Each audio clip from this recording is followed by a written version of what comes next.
Radar perang kiriman Israel untuk Ukraina, RADA, hancur dihantam drone Lancet Rusia di wilayah Nikolaev.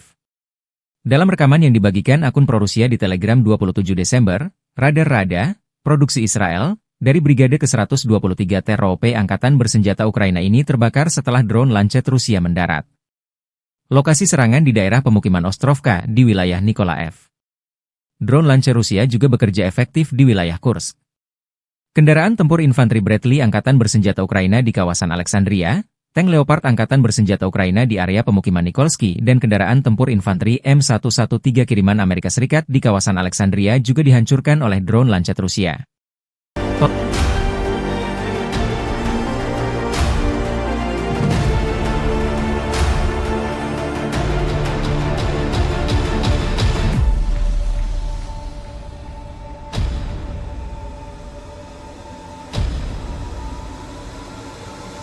Download Tribun X sekarang, menghadirkan lokal menjadi Indonesia.